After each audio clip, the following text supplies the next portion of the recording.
आपल्या चॅनेलवर खूप दिवस झाले काही व्हिडिओ डेली ब्लॉग्स किंवा रेसिपीचे पण व्हिडिओ अपलोड झालेले नव्हते, कारण दिवाळी सण आणि दिवाळी सणामध्ये सर्वच बिझी असतात. तसे मी पण बिझीच होते. आपल्या जिव्हाळ्यांच्या माणसांना भेटणं, माहेरी जाणं, सासरी येणं, ह्या सर्व गोष्टी चालूच होत्या.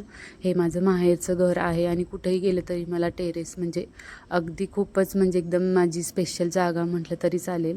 आणि तिथं गेल्याशिवाय मला करमतच नाही. कुठंही जा, टेरेसवर थोडा वेळ घालवल्यानंतरच दिवसाची सुरुवात होते. आणि त्यानंतर खाली येऊन मस्त सर्वांसाठी नाश्ता केला, तो म्हणजे धपाट्याचा, थालीपीठाचा. आणि मस्त नाश्ता केल्यानंतर बाकीचेही कामं घरातली आवरायचीच होती. ते आवरायला घेतलं कपडे, कारण पाऊस इकडं कसं ऊन पावसाचा खेळ चालूच आहे. इतक्यात पाऊस आणि घरात खूप सारी माणसं, छोटी मोठी, त्यामुळे कपड्यांचं तर काही विचारूच नका. कपड्यांचं तर ढिगच आहे.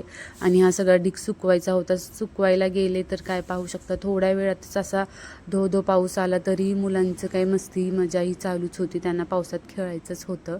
म्हटलं मग चला खेळा, मामाच्या गावाला आलेत आणि त्यांना कशाला थांबवायचं, म्हणून सर्व मुलं खेळत होती. आणि हे त्यांची एवढीच जागा आहे खेळण्यासाठी आणि तिथंही खूप छान एकत्र येऊन खेळतात. तशी भांडणं आणि हे त्यांची चालूच असते, पण थोडंफार दुर्लक्ष केलं की त्यांनाही छान वाटतं खेळायला. त्यानंतर आम्हाला फराळीचं करायचं होतं. इथं मस्तपैकी जामून केलं होतं खव्याचे. आणि त्यानंतरच बालुशाही, स्पेशल अशी बालुशाही, आणि दोन्ही पदार्थ खूप छान झालेले होते. याचा डिटेल व्हिडिओ मी तुमच्यासोबत लवकरच शेअर करेन. आणि त्यानंतर आमच्या घरी माहेरी म्हणजे बहिणीची छोटीशी मुलगी असल्यामुळे ती जास्तच तिचं हे असतं, तिच्याकडे लक्ष देत हे सर्व आम्हाला 6 महिन्याचंच ते बाळ आहे. त्याच्याकडे खूप लक्ष द्यावं कसा वाटतं म्हणून नक्की कमेंट. आणि चला तर मग आजचा व्हिडिओ आणि बाकीच्या रेसिपी नक्की पहा. भेटूया नेक्स्ट व्हिडिओमध्ये. तोपर्यंत बाय.